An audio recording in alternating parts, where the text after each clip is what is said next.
In this recording, we're going to continue on from the live lecture this week, where we're going to finish off and look at two examples of the disclosures around share capital, and then finish off the last key section here, distributable profits.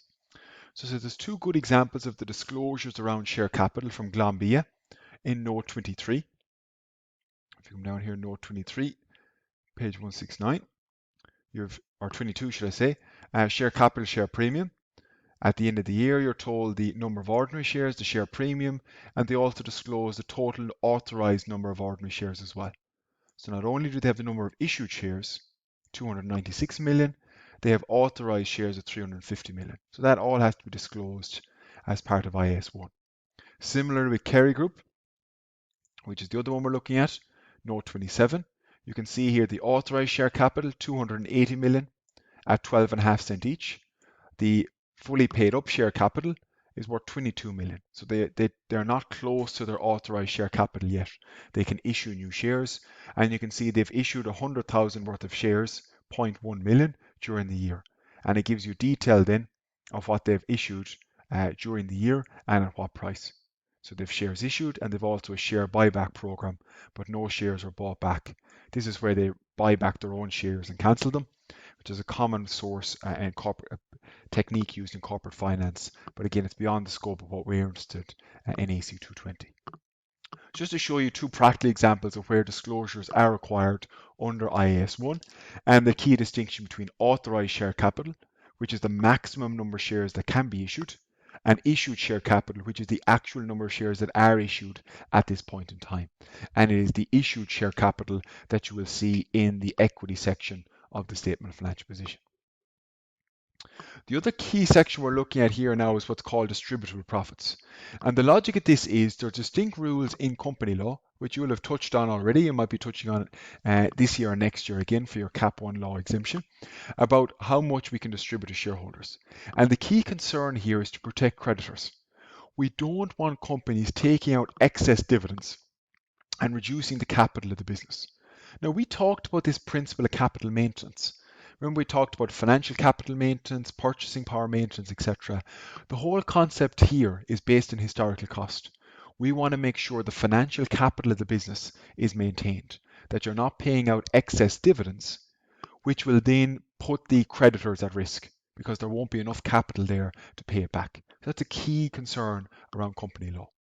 So company law says this relates to all distributions, not just dividends. So you could have distributions, for example, share buybacks, buying shares back off shareholders. That's distributing profits as well, just in a different way. Or you might give them assets, etc., instead of cash, such as property or equipment. That's also classified under these rules. There's a couple of exemptions. The issue of bonus shares, they don't involve cash, and the bonus shares typically go through the share premium account. Redemption of preference shares, if you do have redeemable preference shares, they're exempt from this, and the distribution of assets and winding up. Right? So they're exempt from those rules of what's required. So what is the rule in terms of the maximum distributable profit? Well, the rule here is you must not make a distribution unless you have profits available for that purpose. So what that means is you cannot make a distribution out of share capital. You cannot make a distribution out of share premium. You can only make a distribution out of retained earnings. And even within those, there's certain criteria that have to be met.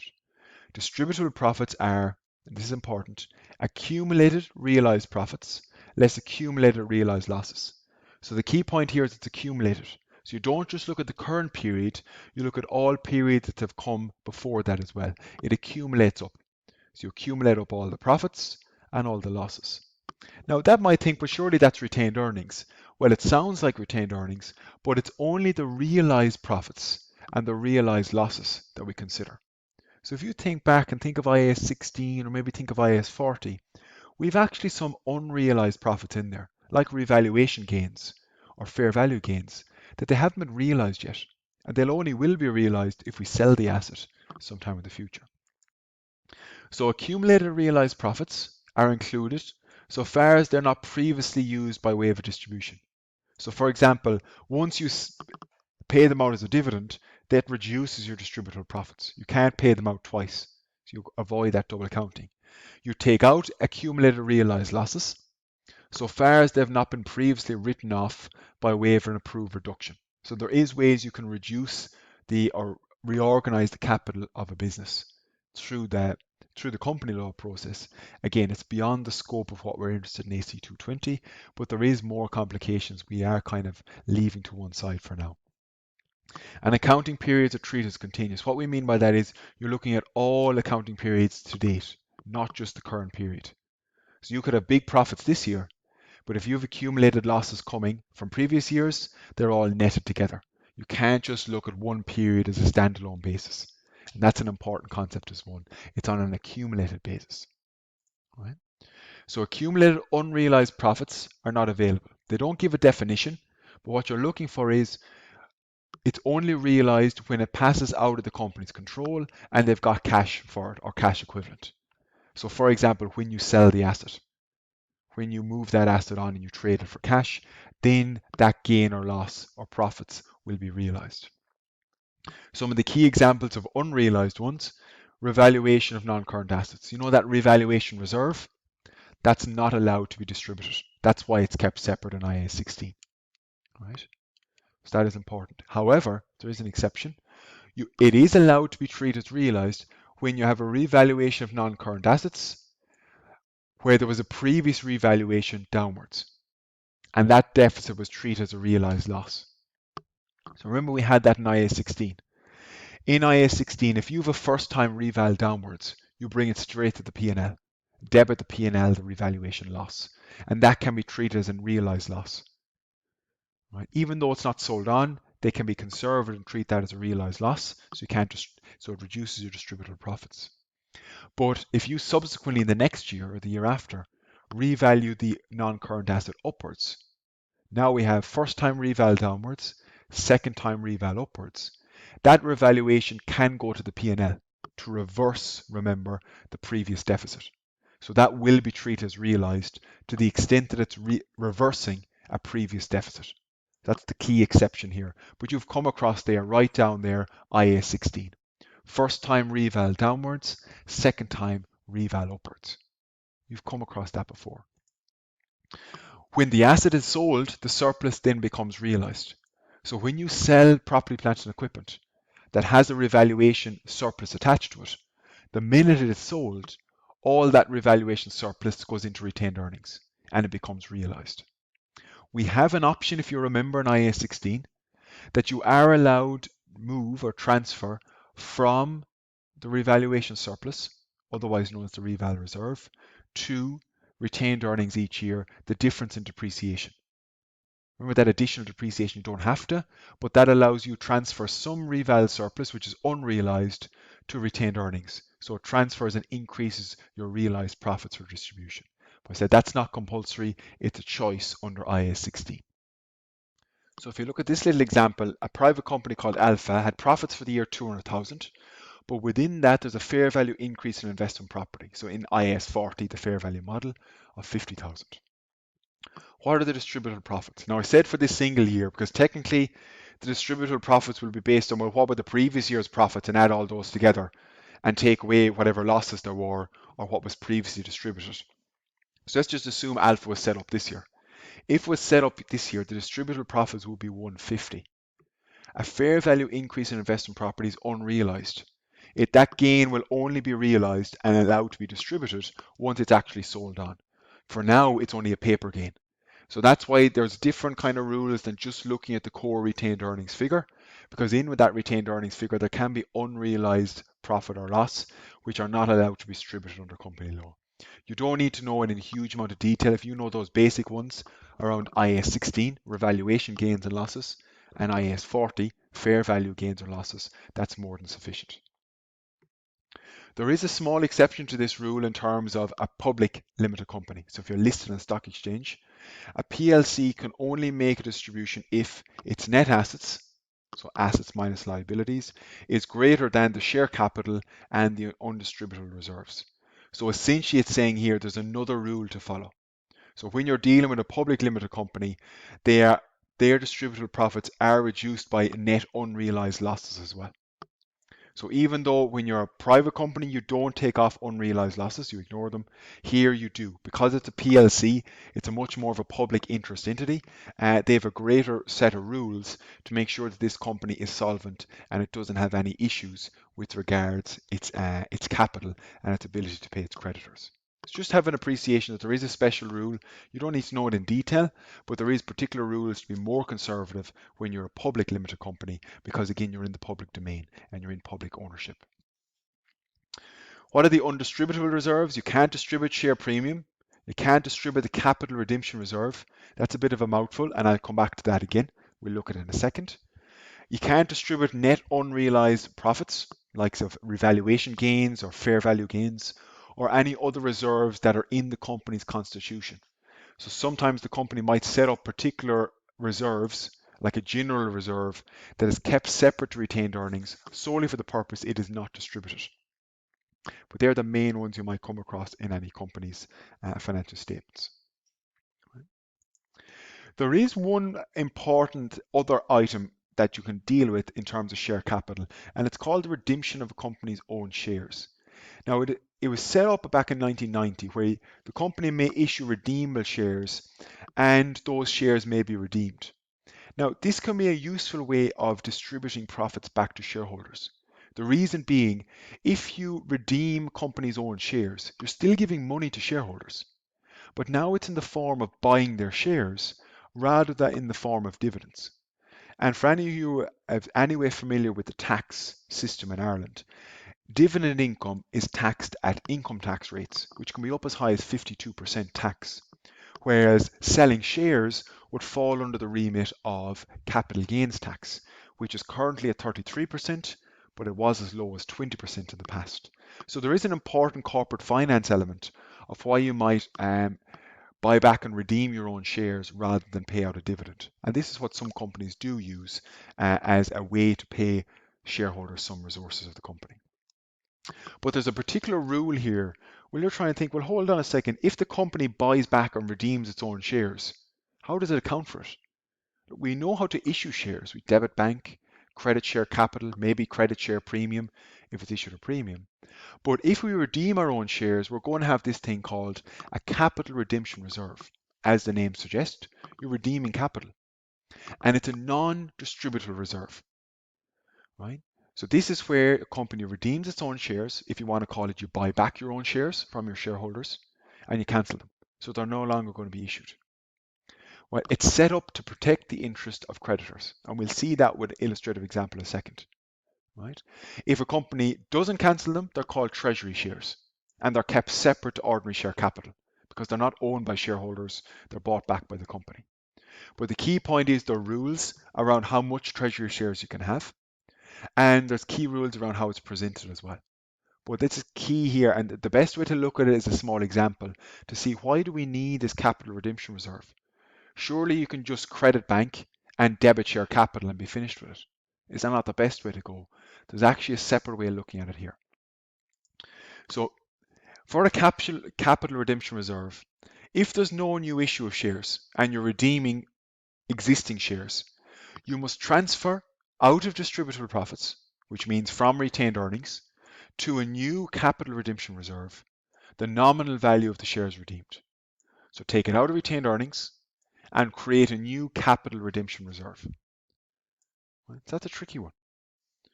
Right? So not only are you reducing the share capital, you will be crediting bank, debiting ordinary share capital, but then as a separate transaction, you're going to move some reserves from retained earnings, which could have been distributed, to this capital redemption reserve. And the core logic here is so as not to disadvantage your creditors, i.e. the people that you owe money to. Right? The only thing you can really use the capital redemption reserve for is for a bonus issue. Like we've seen before, you can use the share premium account or this capital redemption reserve because a bonus issue does not involve distributing cash. It's merely a free shares. And as I said before, the reason this is set up is to protect the interest of company creditors. And you might think, it's not that obvious to me. How would that protect the interest of creditors, ensuring that they will get their money? Well, let's have a look at an example. It's the easiest way to work our way through it. So let's take this company. It has 110 of assets, 60 non-current, 50 current in bank. It has 40 share capital, ordinary shares, 20 redeemable preference shares, 25,000 retained earnings, and it has payables. It owes money to payables, liability, 25,000. And what we're asked is, what will the balance sheet look like if they redeem the preference share capital? So they buy it back off the funders, like you would pay back a loan. If there's no capital redemption reserve, or with the transfer of capital redemption reserve. So let's have a look at the first one. Well, if we redeem preference shares, that means we're paying back our preference shareholders the money and we're getting rid of the preference shares. So what will that look like if we don't have a capital redemption reserve fund? Well, simply it will be credit bank, 20,000, and you're debiting redeemable preference shares, 20,000. So reduce your bank because you're paying the money out and get rid of these guys because they're no longer there. You've redeemed them, you've paid it back. So it's like reducing a liability, albeit it's preference shares this time. So let's look at what the company balance sheet would look like. Bank has gone down by 20 from 50 to 30, and preference shares has disappeared. So you now have ordinary shares and retained earnings, 1425, no preference shares. So can we see the problem here now? What happens now if, for example, all of these retained earnings, 25,000, were paid out as a dividend? Just as an extreme example. Well, if all that was paid out as a dividend, the capital left in the business is 40,000. And that means now there's less money to cover payables than there was before. This previous balance sheet said, well, this looks okay. There's 25,000 owed, but I have equity here of 85,000, of which capital is 60. So this 25 can be distributed at any stage. But the point is, people lending you money can see, well, there's another 60,000 euros of capital there, so I'll definitely get my money back before they get it. So there's a nice buffer. But if you don't set up a capital redemption reserve, this disappears. Capital is taken out of the business and you're putting the payables money at risk. And if there was debt, etc., that's a big concern as well. So the reduction in capital, particularly equity capital, is a big concern about company law. Because if there's an aggressive taking money out of the business, the debt holders may end up losing out because there'll be no capital left to fund the repayment of their debt, or in this case, the repayment of the preference shares. Let's contrast this to the balance sheet that would look like if they did have a capital redemption reserve. What would happen here? Two separate things. Let's take it step by step. The first thing that would happen is you will, like we've done before, credit bank, debit preference shares. No difference. So that's actually the same as this setup here. But there's another step. You set up a capital redemption reserve. To do that, you take 20,000, the nominal value of what you redeemed, out of retained earnings. Say that can't be distributed because that was the core capital of the business. You can't reduce that. And you create a new reserve, 20,000. So now let's look at the difference. The same capital was there as it was before. The core ordinary shares and capital redemption reserve. So there was 60,000 of core capital here. There's still 60,000 here. And the company can now only distribute 5,000 because that's what the distributable profits are. So that leaves the payables, the creditors of the business, in a much stronger position and the same position they were in before the redemption happened. So it's just a small example. You don't need to know any more detail than that. But just have an appreciation, that's where this whole idea of a redemption reserve comes, where you're redeeming share capital. Could be redeeming ordinary shares, less likely, or redeeming preference shares, which is more likely. You're essentially reducing the capital of the business.